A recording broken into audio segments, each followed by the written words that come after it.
pero para conocer un poco más, dar una visión de un profesional que realmente observa esto y como analista que es y licenciado en Ciencias Políticas, hoy nos visita un amigo de esta casa como es Maximiliano Gómez. Maxi, muy buenas noches y gracias por venir a este espacio. Muy buenas noches, Raúl, y gracias por la invitación, como siempre. Maxi, ¿cómo viste vos? ¿Qué interpretación haces? ¿Coincidís con parte de lo que yo cuento? ¿Tenés una visión distinta? ¿Te sorprendió algo? Sí, la primera respuesta es si me sorprendió y la verdad que sí, eso es afirmativo. Hubo resultados de la elección que me llamaron la atención, más allá de que la semana previa se podía conocer, no solo por algunos sondeos que habían circulado, sino también un poco por la interpretación que uno puede hacer del sentir de la calle, de que Cambiemos estaba llegando muy bien posicionado a la elección en Entre Ríos y que iba a discutir de igual a igual con el oficialismo peronista que gobierna desde hace ya 14 años lo que es el gobierno provincial.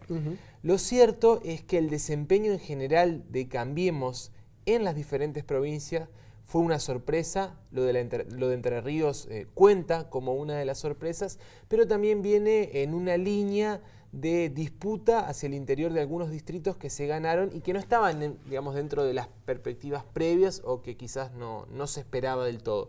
Si bien se contaba con la posibilidad de ganar Entre Ríos en la Casa Rosada, también hubo importantes victorias en otros lugares del país que no estaban considerándose.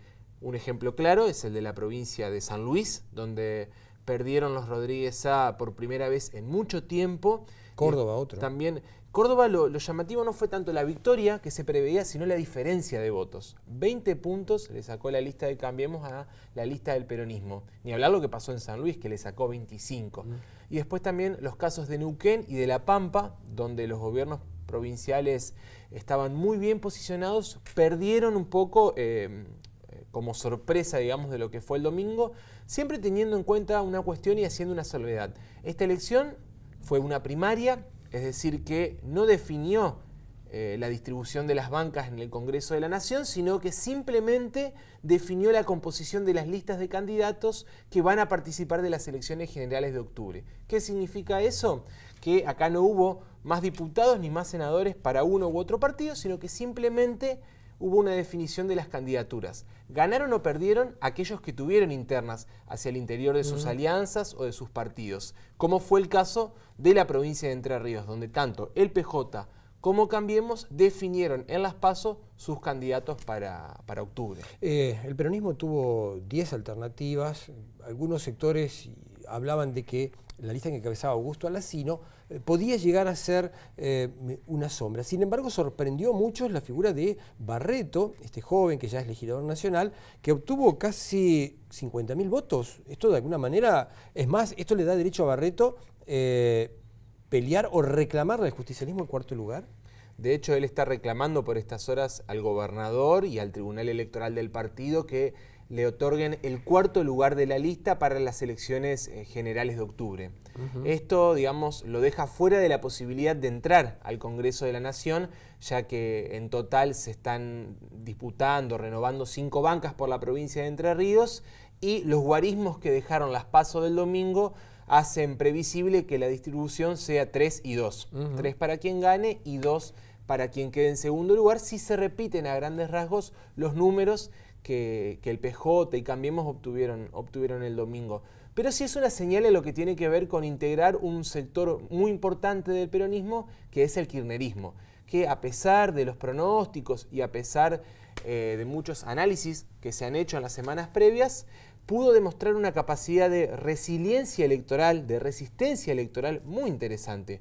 No solo por los votos que obtuvo Barreto en la provincia de Entre Ríos, sino también por el desempeño electoral en otros lugares. Sin ir más lejos, en la provincia de Santa Fe, Agustín Rossi, que es un candidato ya desgastado y que ha participado de muchas elecciones y ha perdido la mayoría de ellas, sin embargo, tuvo la fuerza suficiente para imponerse en la primaria del justicialismo en Santa Fe. ¿Y qué lectura haces? ¿La bronca de la gente, la falta de respuestas? En relación al kirchnerismo, a Cambiemos. No, a Rossi, por ejemplo. No, en relación a Rossi en particular en Santa Fe, y creo que esto puede correr también para el caso de de Barreto en Entre Ríos, o incluso el mismo Daniel Filmus en la capital federal, me parece que habla de una resistencia electoral de un núcleo duro kirchnerista que se sigue identificando fuertemente con el Frente para la Victoria, con los 12 años de gobierno y con la figura de Cristina Kirchner, y que todavía tienen cierta capacidad electoral de lograr una determinada movilización.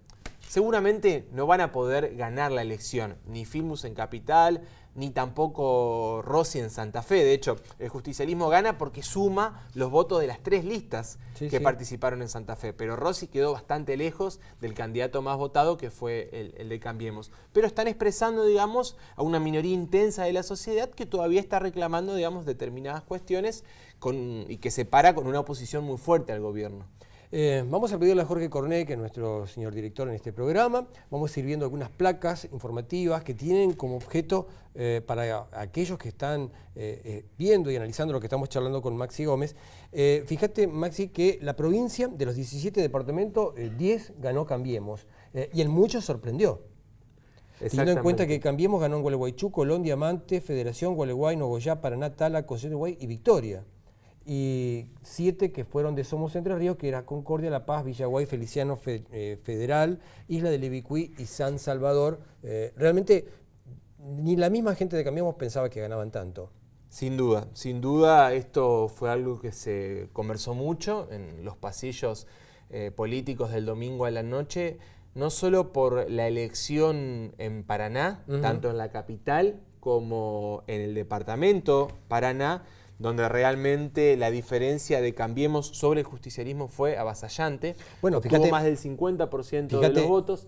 Ahí esto, es Paraná, esto es Paraná ciudad, ¿no? Exacto. Fíjate que, bueno, en este caso avasallante 50, pero ya de por sí es mucho. Ahora, fíjate vos, en lo que tiene que ver, el porcentaje es muy elevado. Sí, y es cierto el dato que vos brindabas al principio, con la diferencia lograda en algunas mesas y en algunas secciones electorales de la ciudad, sobre todo las de la zona centro y de la zona sur.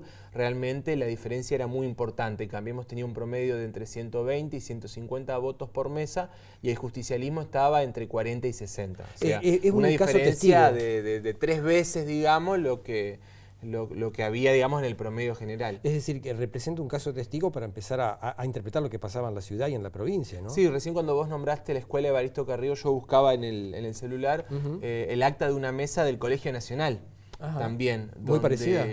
En varias mesas, Cambiemos estaba entre 120 y 140 votos, y el justicialismo entre 60 y 70. Fíjate, o sea, que el doble, incluso un poquito más. Los mismos fiscales de Cambiemos en esa escuela, me decía el amigo que me pasó el dato, estaba sorprendido y realmente muy contento, ¿no? Porque jamás pensaron en una cosa así.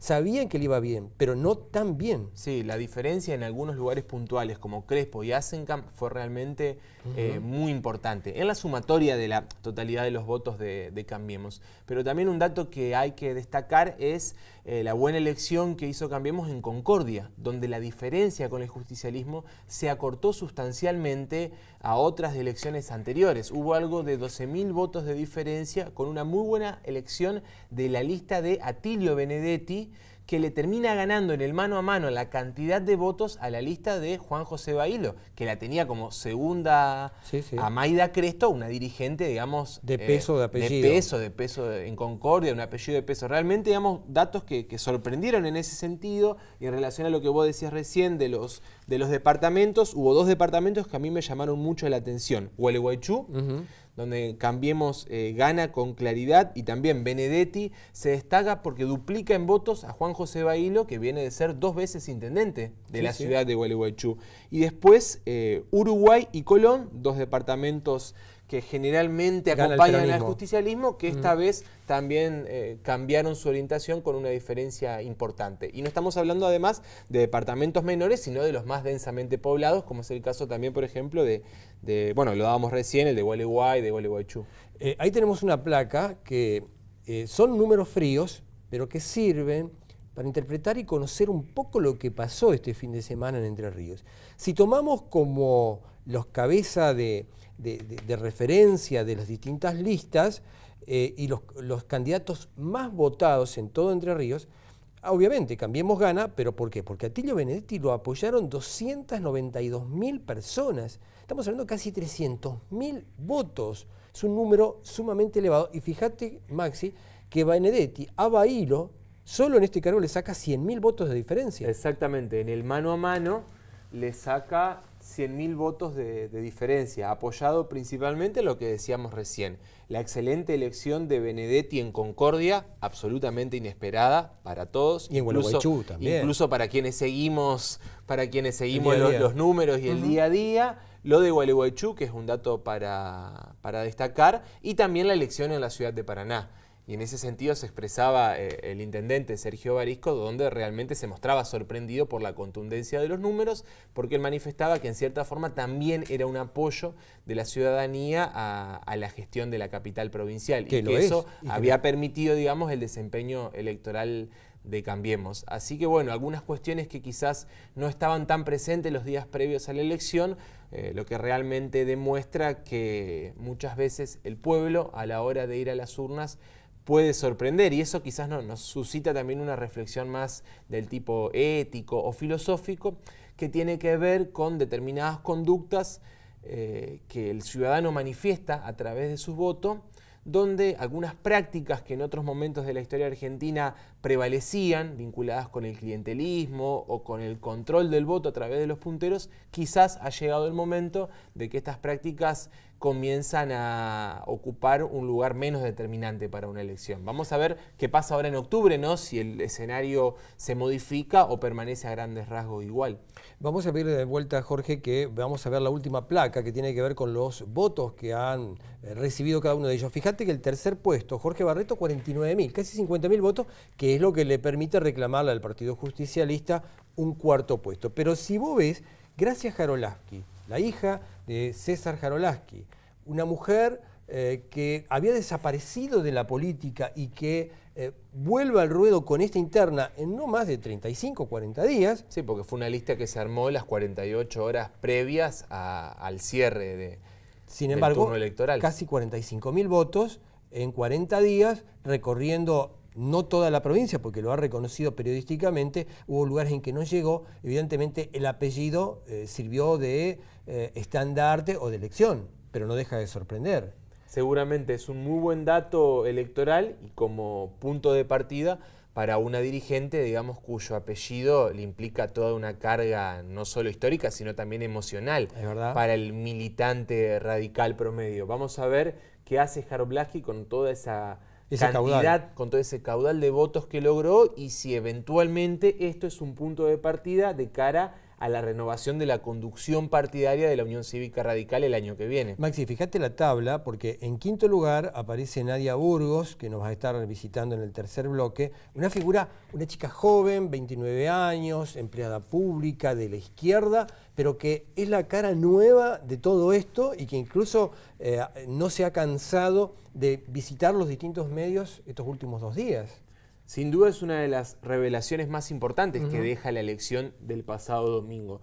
No solo por el caudal de votos que obtuvo ella como candidata y la nueva izquierda como espacio político, que los deja en el tercer lugar, ganándole a la lista que encabezaba Emilio Martínez Garvino, sino también por la cantidad de votos que obtuvo en la ciudad de Paraná, donde le sacó una importante diferencia a la lista del Encuentro Social y un poco, digamos, pone en crisis al Partido Socialista, que al ser el principal aliado de Martínez Garvino y la estructura jurídica sobre la que se sostuvo su candidatura, ellos, digamos, apuntaban a lograr un mejor desempeño electoral sosteniéndose en la estructura del Partido Socialista en Paraná, que es importante porque ha tenido ya otros desempeños electorales importantes. Sin ir más lejos, hace algunas elecciones atrás, el socialismo sacaba entre el 8 y el 12% de los votos en la ciudad capital. Bueno, y además el hecho de que Martínez Garvino era una figura reconocida en Gualeguaychú, pero sin duda estas dos variables que se habían sometido al análisis un poco de forma previa a la conformación de la lista,